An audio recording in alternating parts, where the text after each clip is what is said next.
l'artiste waykat pour massa bi renommé, waykat bu mag l'étoile montante de la musique sénégalaise et waaw même kooku africaine. waykat pour massa bi laa ko tuddee Wallaay. nee naa la bu mu ñëwee yàggul waaye bu xante na ba toog te kenn mënut ko fi jëlee nga ni ma barke Serigne Saliou Mbacké mais mbaa xam nga foofu dañ fay taxaw bu baax a baax. dama parce ciy que sawar sax démb barki démb ba ma dugalee affiche bi y avait pas mal de fans de Sidy Diop yi nga xam ne ñoo may demandé mais kan nga invité Barito. lii moom c'est un rendez-vous kon donc un petit peu dinañ ci waxtaan ñëwal ma daan nga daaneel nuyu bi. kooku tax may sawar ci moom tey nee naa la yàllaay dogal ndeysaan. waaye lépp loo gis rek daa am ci loxoy jàmm bu mu koy jaarale man su ma demee bay naan Barito sax wala may romb nit ñi dama nuyu sax grâce à Sidy Diop ma koy naan man nu ma mel moom la Jóoba juba roqoy aaroona maa ngi koy ñaanal yàlla guddal fan wi yàlla wéral baat bi lépp lu mu bëgg ci musique yàlla na ko yàlla suñu borom defaral yàlla yéen bi oyof toll xam nga disque d'or yi balaa déwén yàlla tegle lépp yàlla mun na ko te na ko def kontaan naa ci moom le choix du peuple. D'accord merci beaucoup mu ngi noonu Barito kàddu yi am na solo loolu dañuy ñëw un petit peu comme ni ma ko waxee tout au début de mes paroles on va parler bien sûr de Barito nan la def tey jii ba intégré sur le milieu showbiz mu am ci waar bu baax a baax avant ngay intégré sur le milieu showbiz Barito donc nan la Barito def tey jii ba ñëw intégré sur le milieu showbiz ak auparavant Barito nan la doon def avant mu ñëw ci milieu showbiz avant ñëw continuer non ci showbiz. man wax dëgg fa yàlla man dunduma showbiz ndax boo gisee ma ne dunduma showbiz waaw ni ko gars yi dundee sax ak man ni ma koy dundee nekkul benn tey nga ànd ak kii suba nga ànd ak kële gannaaw suba maanaam fu ma nekk sama poste moo fay bàyyi ak sama intérêt man dundee ma ko noonu man damay ànd nit ki te yàlla tax di ànd nit ki ci ngor di ànd nit ki ci deret man showbiz sot moo ma ci dugal toog rek benn moment nii rek gi Sidy Diop xam ne instant bi waykat bu sonn la nit ñi daal fi ñu toll ni may ñu ko jàmm rek ma ne pourquoi pas ma nekk doomu géejawaay ci nekk doomu géejawaay lan moo tax war ma ko war a mën a sotal musuma woo ne ma kaañu liggéey Sidy Diop mosulaa woo. barki Serigne mais Sall man moi déggoon naa que ne Sidy Diop moo dem soxla pour nga ñëw jege si itam nga nekk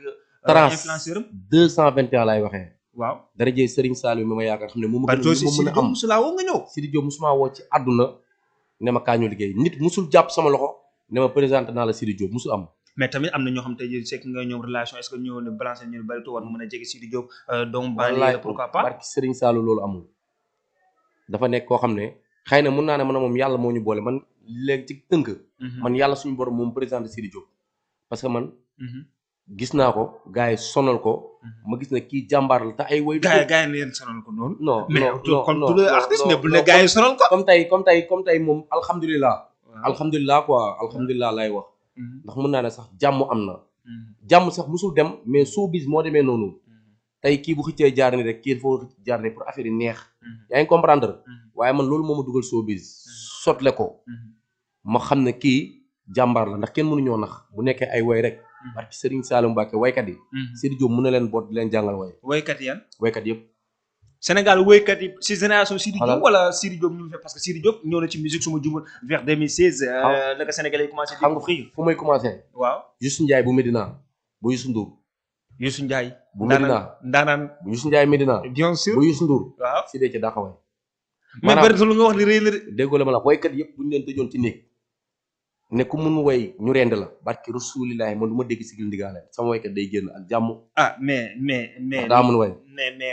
ndaanaan bi nga xam ne actuellement musique sénégalaise mën nañ ni buñ ne deuxième bi moom la ñuy tudd kooku nag waaw fii moom ku mu neex rek nga am sa première bopp ku mu neex nga am sa deuxième bopp waaye wax dëgg fa yàlla man Barito Sidy mooy sama première mooy sama deuxième mooy sama troisième mooy sama quatrième ba mooy sama dixième man mooy sama lépp lu tax loolu waaw parce que nit doomu aadama waroo parce que nit def na fi artiste def na fi loo xam te Sidy Diop dafa ko waaw artiste tëgg na fi Bercy tëgg na fi Arena tëgg na fi Adidas Sidy Diop demagul Bercy Sidy Diop demagul Adidas Arena quoi qu'on puisse dire Zénith la def en 2022 léegi loolu xam nga kañ laa ci wax waaw ñoom at yi leen yàlla may bis bu ko yàlla may Sidy Diop bañ toll fa loolu tontu bi day yomb Sidy Diop kañ la jóge Zénith 2022 xale bu ndaw c'est la première fois ba gars yi doon koy c'est la première fois gars yi doon ko bébé Zénith xoolal c'est la première fois ci waykat musique Sénégal showbiz waykat bu am at yi toll nii dem Zénith def ko gis affaire musul am ci àdduna kenn amul fitam sax waaye nag di ci profité di ñaanal Matajou Subatel yàlla suñu borom guddal fanam man nee naa Sénégal waykat yëpp mun a way bu nekkee talent rek boo ñëwee Sénégal da ngay laf ji da ngay tëdd nelaw waaye nag Sidi Diop mention spéciale dafa nekk nit koo xam ne ndeysaan fi muy woyee sax ak woykat yi fi ñuy woyee du benn Sidi Diop nee naa la bis boo génnee xalam teg fee sabar teg fee guitare teg fee marimba teg fee lépp ne leen woy leen bu boobaa ngay xam ne Sidi Diop ba dàq woy ci woykat yi loolu amul sa xaaral ma dem. loolu foo ko teg Barito. fi ma ko teg mooy ci tegukaay bi. Barito li ngay wax ni parce que maa ngi gis commentaire am ñoo xam nanguñ loolu ci li ngay wax ni. non nga teg non xam te non non dama ne ñun. waaw Sénégal lañ nekk. waaw Sénégal lañ nekk. fii loo fi mënti def nit ñi dañuy bañ nit ñi nangu. waaye man sama gëm-gëm. bi may waxee. far la force Sidi Diop ba dàq way Sénégal. barki Serigne Saliou. te bu nekkee lii moo may lakk yow man xëy am damay jéggi si rat àjjana laa jëm. te ragaloo ni barki Serigne Saliou samp jàll billaahi kenn dàq way la Diop. Traçon ça se passe comme ça. kenn du ami moom fidèle internaute. kenn du moom nga ni ma. wallaahi kenn du moom. kenn du moom ay way da leen ci lekk barki Serigne Saliou Mbacke Sidi. mais dañuy ñëw ay woy da leen ci lekk dëgg la Sidi Diop ku ne xam ne ne daanaan la te ba mu ñëwee ci musique sénégalaise ba tey moom ciy bay waaram quoi qu'on puisse dire montre na Sénégalais que ni c'est un véritable talent kenn du ko laam-laami bëri na fii ci Dakar il a enflammé pas mal de boîte mais aussi si sous région bi aussi gis nañ tamit mu ngi ci def liggéey bu am solo yaa ngi ko doon wax tout au début des paroles en 2022 la dem fi nga xam ne moo di Zénith dafa gis a fermé bëri na tey jii surprise na sénégalais yu bëri kon donc damay ñëw avant ñu suux ci carrière Sidi Diop un petit peu mais damay ñëw ba tey sa relation ak Sidi Diop bu ne Barito ne Barito bu Sidi Diop bañ nag sax ci ay compte Barito bu Sidi Diop la ci bind yaa ngi ko doon wax nga ne kenn présenté wala Sidi Diop yaa yëg-yëg la mu nekk doomu baane nga ñëw jàpp après comment ça s'est passé sa relation ak moom ak Sidi Diop naka la ak yéen un petit peu parce que bëri na ci ay fonction xam ne bëgg nañ kaa xam waaw sama lépp Sidi la comme Barito bu Sidi Diop bi ngay wax man suma seyoon sax maanaam Barito bi sax day dañ lépp Sidi Diop la man damaa jaay tur jaay sant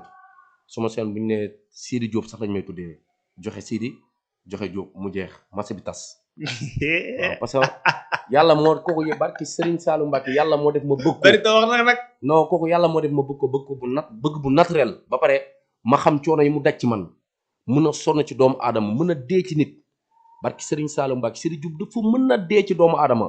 dafa mën a dee ci nitam man nga xam ne tey man na laa mel yoruma dara melu ma nee na Sidi Diop defe naa ne way bi ma way dafa viral te loolu ci waykat yi mag yi dañ ko doon séntu borom alal yi ñi nga xam ne attan nañ ñu ne kat kii kat intérêt moo tax mooy diw waaye xam ne Barito mi nga xam ne yëmbal lay yeewoo bu yoree tentaw balaa muy yor tentaw yàllaa xam nga jàpp ko way ko way boo xam ne wër na àdduna ba pare nag di ko taxaw fu nekk di ma conseil lu ma def erreur bu ma def donc sax jaam mënul juum maanaam yàlla moo dogal loolu noonu yàlla sàkku jaam bu nit ku du juum amul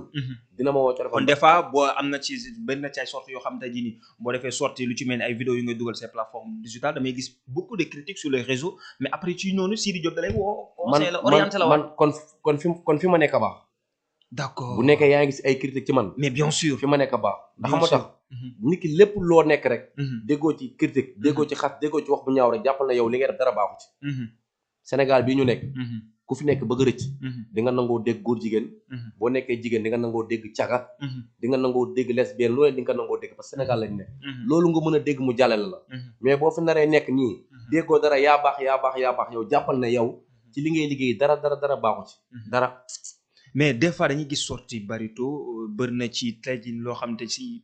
influenceurs yi bëri na mais sorti Barito sur les réseaux boo ko génnee boo duggee ci commentaire yi lire ñu bëri ñi dañuy saaga ñenn ñi dañuy wax loo xam te ji ni c'est pas tout normal en tant que être aimé en tant que sénégalais comme tout le monde mais naka nga koy dëkkoo des fois